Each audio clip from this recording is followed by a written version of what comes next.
मुंबई महापालिकेच्या रुग्णालयांमधल्या परिचारिकांसाठी मूलभूत सुविधांचा अभाव असल्याची तक्रार करण्यात येते। परळमधल्या केएम रुग्णालयात परिचारिकांसाठी पुरेशा चेंजिंग रूम नसल्याचं नगरसेवक मिनल तुर्डे यांनी निदर्शनास आणलं। शिवसेनेचे गटनेते अमेय घोले यांनी स्थायी समितीच्या बैठकीत हा मुद्दा उपस्थित केला। परिचारिकांना गणवेश बदलण्यासाठी सुरक्षित, स्वच्छ आणि स्वतंत्र जागेचा अभाव असल्यानं त्यांच्या सुरक्षितता आणि सन्मानाचा प्रश्न निर्माण झाल्याची तक्रार करण्यात येत आहे। या पार्श्वभूमीवर मुंबई महापालिकेच्या सर्व रुग्णालयांमध्ये सुसज्ज चेंजिंग रूम उभारण्याची मागणी करण्यात येत आहे।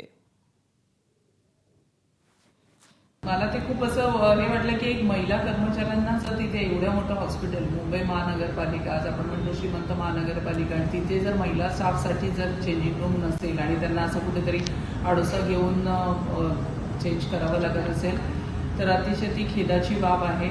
तसेच काही स्थानिक काही नगरसेवकांचे देखील मला तसे तक्रारी देखील आलेल्या आहेत त्या महिलांच्या, पण तिथे बोलताना मला आढळलं त्यांच्याकडनं पण की त्यांना कुठेतरी ती सोय हवी आहे करून की त्यांना कपडे बदलताना एक वेगळा रूम त्यांना चेंजिंग रूम म्हणून अवेलेबल झाला पाहिजे।